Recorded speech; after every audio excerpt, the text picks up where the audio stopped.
우리가 서로 사랑할지니 이는 너희가 처음부터 들은 소식이라. 가인같이 하지 말라. 저는 악한 자에게 속하여 그 아우를 죽였으니 어찐 영고로 죽였느뇨. 자기의 행위는 악하고 그 아우의 행위는 의로움이니라. 미리 말씀을 드립니다. 우리 모두가 다 성공하는 인생 되기를 주님의 이름으로 축복합니다. 다 성공하기를 바라지만 실패하는 사람들이 많습니다. 한 번 사는 인생인데 실패하면 되겠습니까? 어떤 이는 실패 같으나 성공하는 사람도 있고, 어떤 이는 성공 같으나 실패하는 사람도 있습니다. 다 성공자가 되려고 노력을 하고 있지만은 또 다 그렇지 못한 것이 현실입니다. 저와 여러분은 오늘 한 번 사는 인생, 정말 후회 없는 성공하는 인생 되기를 소망하면서 이 말씀을 드리는데요. 지난 2월 26일 한 분이 세상을 떠났습니다. 이어령 씨입니다. 대표 지성인으로 우리에게 알려져 계신 분입니다.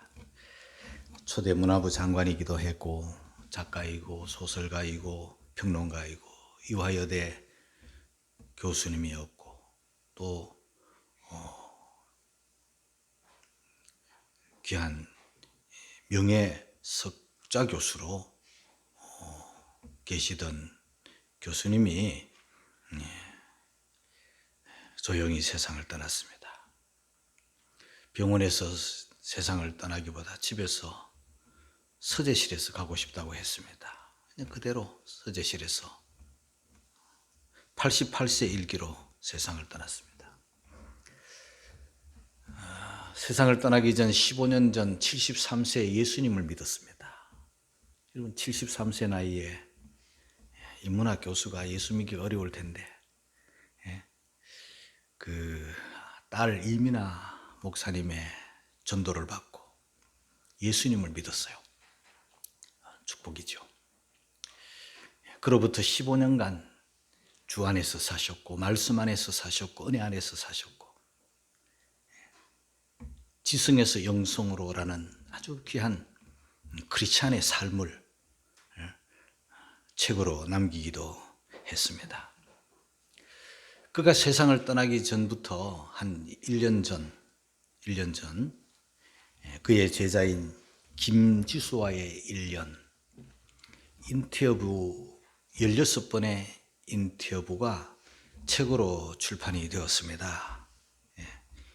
마지막 수업, 이어령의 마지막 수업이라는 제목으로 출판이 되었는데 많은 사람들에게 읽혀지고 있는 책입니다.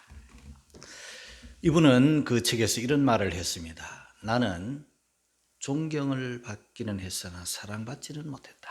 그랬습니다. 그리고 남들은 나를 성공한 사람이라고 말들을 하지만 나는 실패한 사람이다. 나는 항상 외로웠다. 그렇게 말했어요. 그 실패한 사람이라는 이유가 나는 친구가 없다. 그랬습니다. 동행자인 줄 알았는데 경쟁자였다. 이런 말도 남겼습니다. 그리고 그 책 표지를 넘겨서 보면 하얀 백지에 작은 글귀가 쓰여 있는데 내 것인 줄 알았는데 다 선물이었다. 그런 말도 남겼습니다. 남들은 성공자라고 말하지만 나는 실패자였다. 아마 이것은 그의 겸손이라 이렇게 한번 생각을 해봅니다. 저는 그렇게 보지 않습니다. 여러분, 이 세상에 가장 성공자가 누구입니까? 가졌건 못 가졌건 배웠건 못 배웠건 간에 가장 성공자는 저는 예수 믿고 하나님 나라 가면 성공자입니다. 할렐루야. 이거보다 더 귀한 건 없어요. 73세에 세례를 받았어요. 수많은 사람들에게 아주 값진 교훈들을 남기고 갔어요. 저는 여러분들에게 정말 후회 없는, 남들이 뭐라 하든 누가 뭐라 하든, 아니 내 자신 또한 뭐라 하든 하나님께서 저와 여러분들을 성공자라고 하실 수 있는 후회 없는 멋진 인생을 살면 얼마나 좋을까. 다 성공자 되기를 원하지만 그렇게 못 살거든요. 그 대표적인 몇 사람이 유다서 1장 11절에 기록되어 있어요. 실패자들의 삶을 기록해 놓았어요. 우리 한번 유다서 1장 11절 말씀을 읽어가겠습니다. 다 같이 읽습니다. 시작. 화 있을진저 이 사람들이요 가인의 길에 행하였으며 삭슬 위하여 발람의 을은 몰려갔으며 고라의 폐역을 쫓아 멸망을 받았도다. 그들도 한 번 산 인생인데 가인의 길에 행한 사람, 또 발람의 어그러진 길로 간 사람,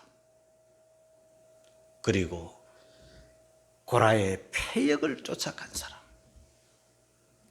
다 실패자들입니다. 발람이라는 사람은 선지자 같은 사람이었지만 삭슬 위한 선지자.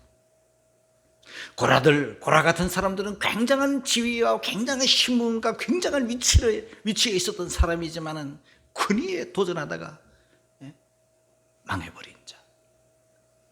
오늘 저는 이 세 사람 중에 오늘 본문에 있는 대로 가인같이 하지 말라. 오늘 본문이 펼쳐지면 12절에 가인같이 하지 말라.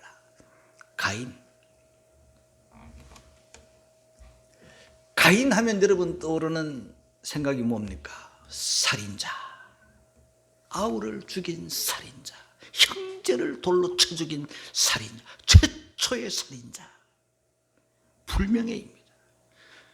사람은 죽어 이름을 남긴다지만 이런 악한 이름, 저주의 이름, 살인자의 이름, 망한 자의 이름으로 남는다면 그 이름이 남아서 뭘 하겠습니까?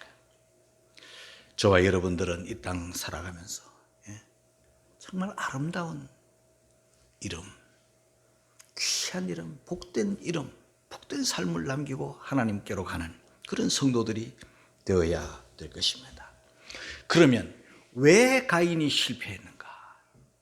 실패의 원인, 실패의 이유를 알면 우리는 그 반대편에 있는 성공자가 될 수 있는 것이죠. 저는 제일 먼저 가인의 실패한 이유, 첫 번째, 하나님과의 관계에서 실패자가 되었어요. 누가 뭐라 해도 하나님과의 관계가 바로 된 사람은 성공자입니다. 가인은 하나님과의 관계가, 창조자와 피조물과의 그 아름다운 관계가 어그러져 버렸습니다. 그래서 실패자가 된 거예요. 우리 12절 말씀을 다 같이 읽도록 하겠습니다. 다 같이 시작.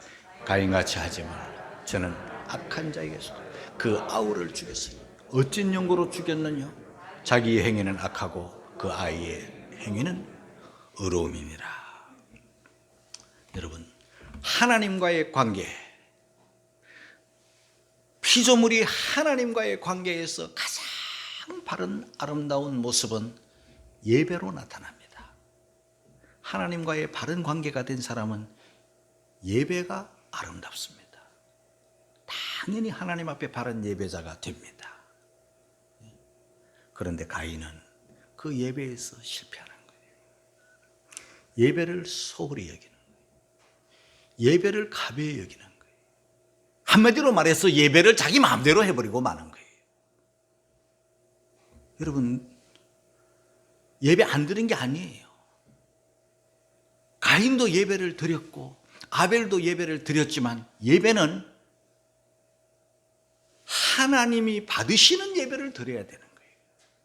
하나님께서 원하시고 하나님께서 기뻐하시는 그런 예배를 드려야 돼요. 내가 예배 드렸다고 다 된 게 아니에요. 그건 자기 생각일 뿐이에요. 하나님이 안 받으시면 그만이에요.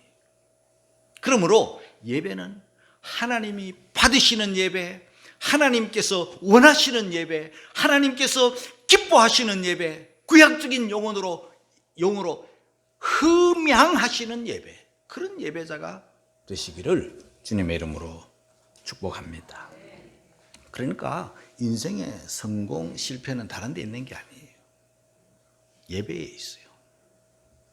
그러므로 예배는 저와 여러분들의 삶의 중심이 되어야 되고, 예배는 저와 여러분의 삶의 최우선이 되어야 되는 겁니다. 예배가 잘못된 사람, 예배가 하나님과의 관계에서 빗나간 사람, 안 되죠. 여러분, 마귀는요, 뭘 제일 공격하겠습니까? 우리가 하나님과 바른 관계 속에서 바른 예배자 되는 것을 마귀는 공격합니다. 그래서 여러 가지 방법으로 시험을 주어서 바른 예배를 못 드리게 하는 거예요. 바쁘게 해서 못 드리는 경우도 있고, 별의별 다양한 방법으로 바른 예배자가 안 되도록, 예배가 삶의 중심이 안 되도록, 예배가 삶의 최우선이 안 되도록 예배를 공격하는 거예요. 우리가 거기에 쏘면 안 되는 거예요. 거기에 당하면 안 되는 거예요. 천지 창조, 얼마나 대단한 일입니까? 천지를 창조한 창조 이야기는 창세기에 31구절밖에 안 돼요. 그러나 하나님 앞에 바른 예배가 되기를 원하는 예배에 관한 말씀은 레위기를 보면 예배로 가득 차 있어요. 사람들은 그 레위기를 읽으면서 좀 힘들어하고 지루해하지만은요, 그 레위기는 인간이 하나님을 만나는 통로예요. 죄인이 하나님 앞에 나아가는 길인 거예요. 신약 성경의 히브리서에 보면 히브리서 전체가 예배에 관한 말씀이에요. 예배로 성경은, 신구약 성경은 가득 차 있는 거예요.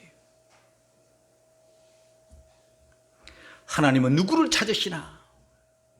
많이 배우고 잘난 사람, 똑똑한 사람을 찾으시는 게 아니라 하나님은 지금도 바른 예배, 신령과 진정으로 드려지는 예배, 그 예배를 하는 예배자를 하나님이 찾으시고 계세요.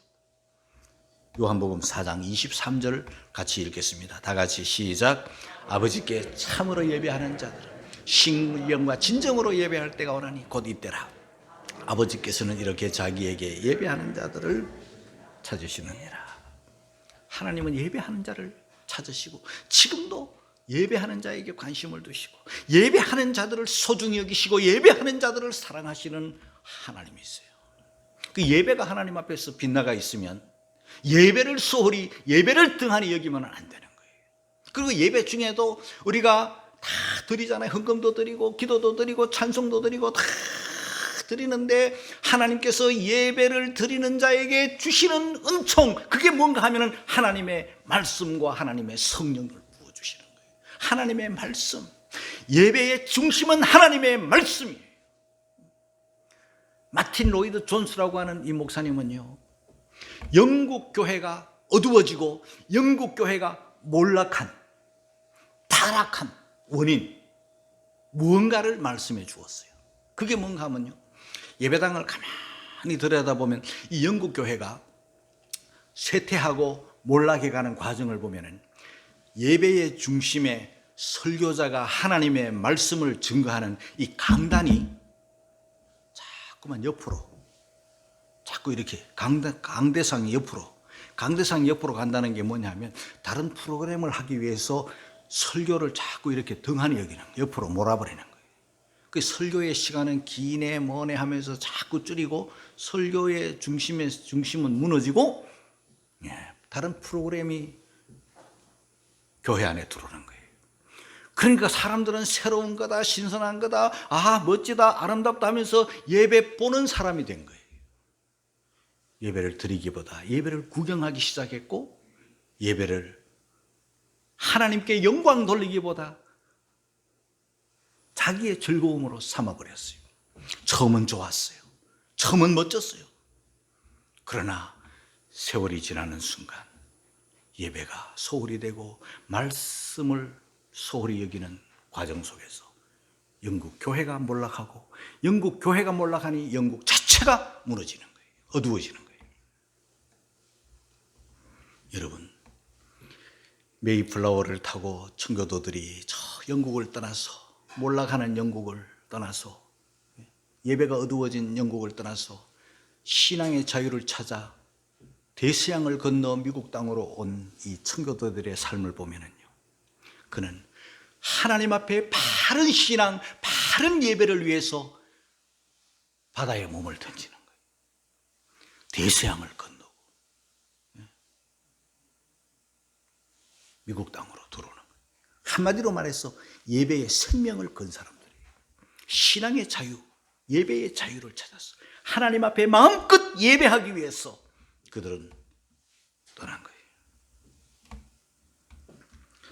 여러분, 마귀는요, 바른 예배자들을 무서워하고 바른 예배를 드리고 목사의 척도를 받고 세상으로 나가 그리스도인으로 삶을 사는 그리스도인들을 마귀는 무서워서 벌벌 떠는 거예요. 마귀가 무서워서 벌벌 떨고 한 길로 왔다가 7길로 도망가는 이러한 성도들이, 예배의 승리자들이 마귀를 이기는 능력의 성도인 줄 깨닫기를 주의 이름으로 축복합니다. 이런 의미에서 가인은 예배의 실패자, 하나님과의 관계가 삐뚤어진 사람이에요. 하나님과의 관계가 삐뚤어지면 실패하죠. 하나님과의 관계가 삐뚤어진 그것은요, 그걸로 끝나는 게 아니에요. 하나님과의 관계가 잘못되고 하나님 관계가 삐뚤어지고 실패하면은요, 어떤 결과가 오느냐? 자기 인생도 무너지기 시작하고 막 사는 인간이 되는 거예요. 막 사는 인간이 뭡니까? 결국은 자기 아우를 죽이는 자가 되는 거예요. 창세기 4장 3절 5절 한번 읽겠습니다. 다 같이 시작. 세월이 지난 후에 가인은 땅의 소산으로 제물을 삼아 여호와께 드렸고, 아벨은 자기도 양의 첫 새끼와 그 기름으로 드렸더니 여호와께서 아벨과 그 제물은 연락하셨으나 가인과 그 제물은 연락하지 아니하신지라. 가인의 마음 속에 하나님을 경외하는 마음, 하나님을 사랑하는 마음, 그런 걸 찾아볼 수가 없어요.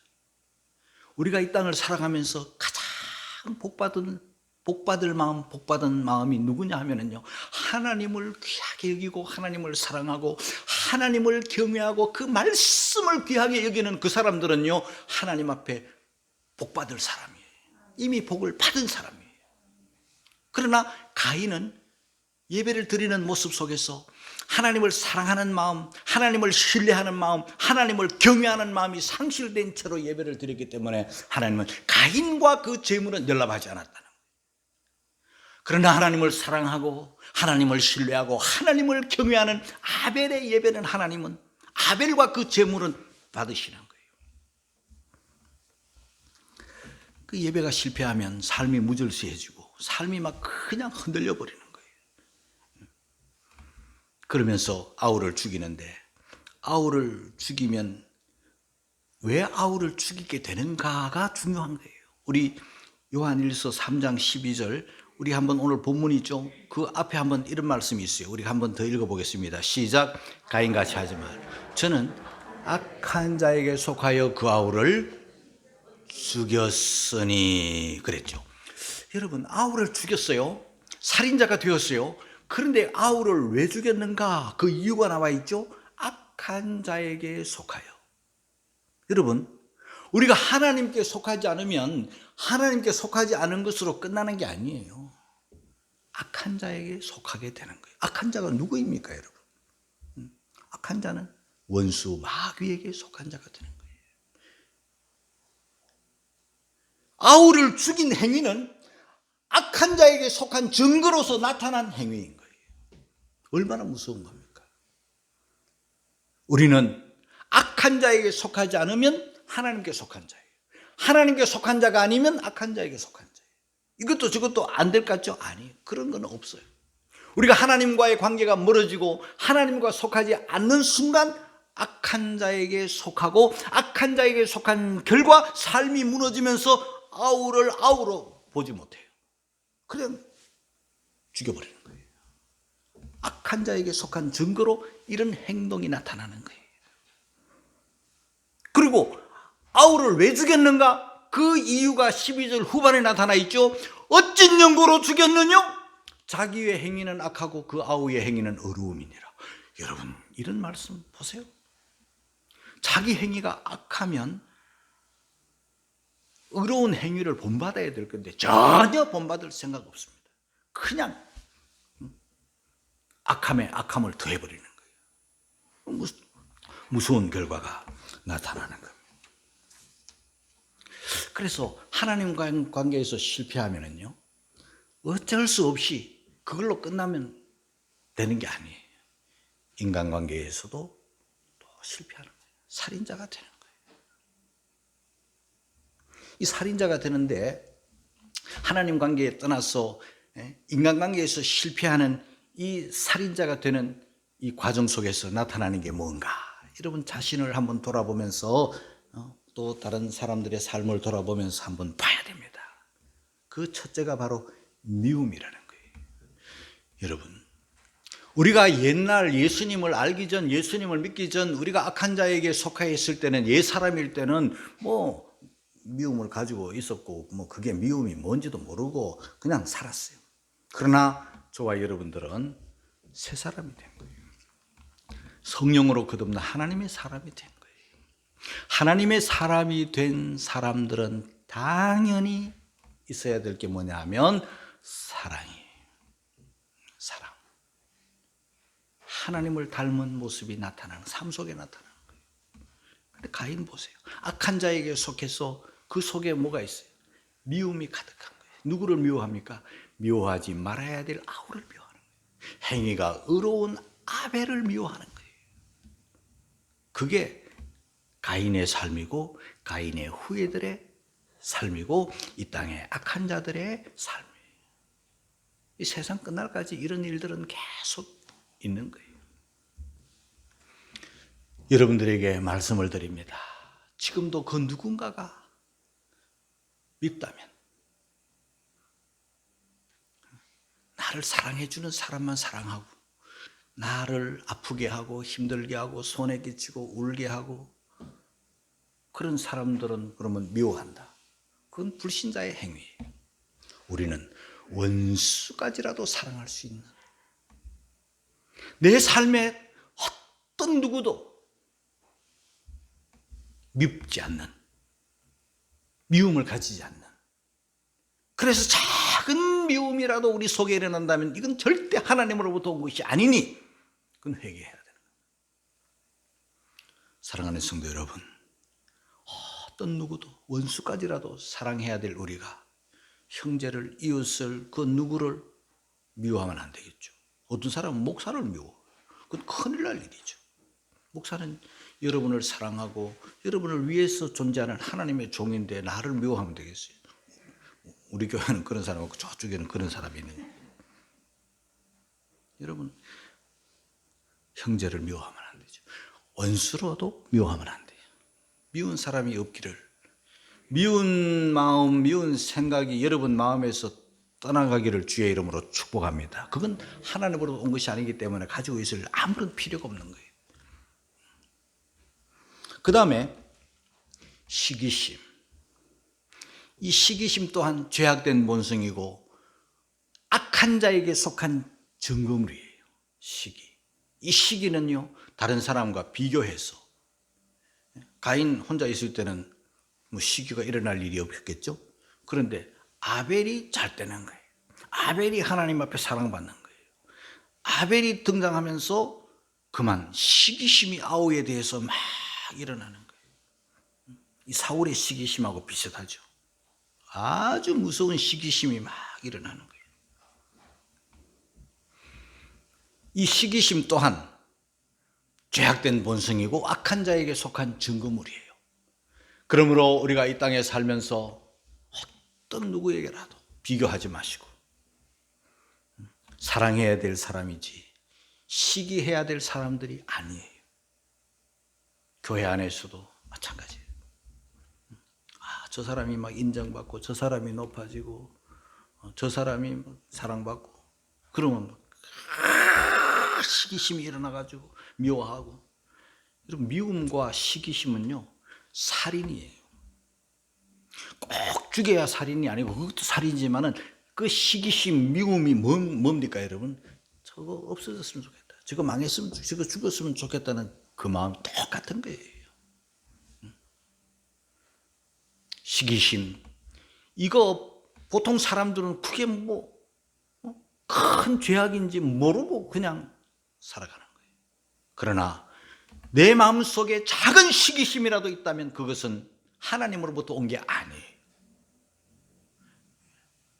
악한 자로부터 온 거예요. 그리고 또 한 가지 있습니다. 그게 뭐냐면 자기 자신의 우월감을 또 반대로 뒤집어 놓으면 열등감하고도 같은 거예요. 같은 죄악된 거예요. 열등감이나 우월감이나 이것은요 하나님으로부터 온 게 아니에요. 우리 타락한 본성, 악한 자에게 속한 사람들의 모습이에요.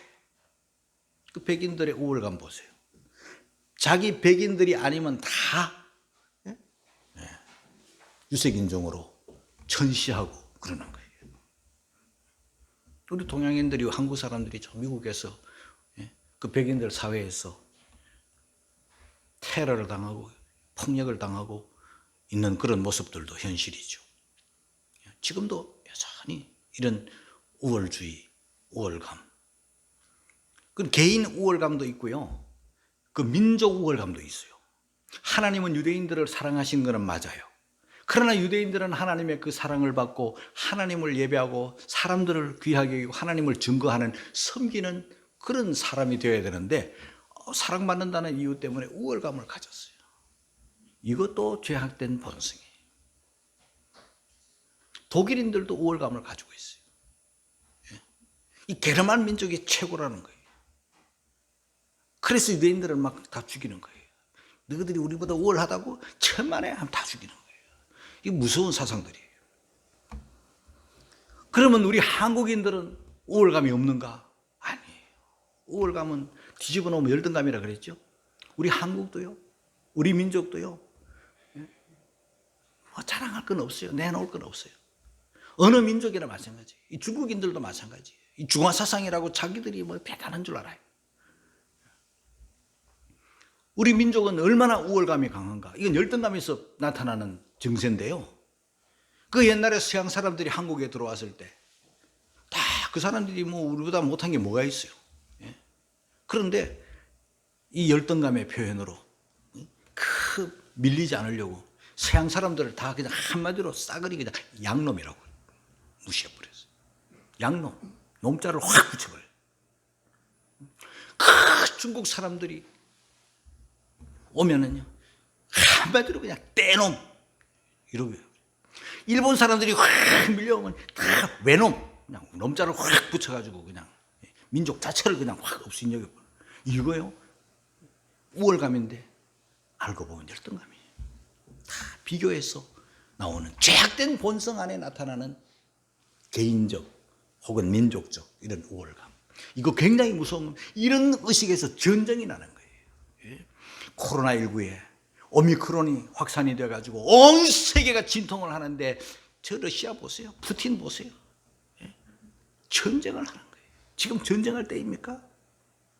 결과는 어떻게 될지 모르겠지만요. 그 악한 자들의 모습은 결과가 다 그렇게 나타나는 거예요. 그렇다면 저와 여러분들은 오늘 가인 하나님과의 관계에서 실패하고 형제를 사랑하고 아우를 사랑해야 될 그가 내가 아우를 지키는 자이니까 하면서 인간관계가 확 뒤틀어져 버린 인간관계에서 실패한 가인, 이 모습을 보면서 저와 여러분들은 어떤 생각을 해야 되겠어요? 오늘 11절이 그 답이에요. 같이 읽겠습니다. 시작. 우리가 서로 사랑할지 이는 너희가 처음부터 들은 소식. 할렐루야. 처음부터 지금까지 앞으로도 우리가 들어야 될 말씀, 들려온 말씀, 또 생활해야 될 말씀, 우리가 서로 사랑할지니. 하나님 사랑하고 이웃을 사랑하고 사람을 사랑하고 형제를 사랑하고 모두를 다 사랑하고 나를 아프게 하는 사람마저 사랑하고 품고 불쌍히 여기고 내 가는 인생길에 장애물이 되고 내 인생길에 아픔을 주는 그런 사람들까지라도 용서하고 요셉처럼 자기를 죽인 형제들을 사랑하고 품고 용서한 요셉처럼. 그게 하나님의 사람들의 모습이에요. 사랑하는 성도 여러분, 우리가 서로 정말 사랑하며 살기를 주의 이름으로 축복합니다. 그게 하나님 자녀, 하나님 아버지를 닮은 자녀의 성령 받은 사람들의 모습이에요. 그리고 이 사랑은요, 말로만 하는 게 아니라 사랑은요, 나타나게 돼 있어요.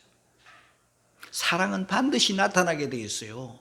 예수님 우리를 사랑하셨기 때문에 십자가로 나타나셨듯이, 예수님이 우리를 사랑하셨기 때문에 하늘 영광을 버리시고 이 땅에 오셨던 것처럼 사랑도 반드시 나타나게 돼 있어요. 그게 뭔가 행함으로 나타나는 거예요. 오늘 본문에서 좀 넘어가지만은요, 요한일서 3장 18절을 읽겠습니다. 다 같이 시작. 자녀들아, 우리가 말과 혀로만 사랑하지 말고 오직 행함과 진실함으로 하자.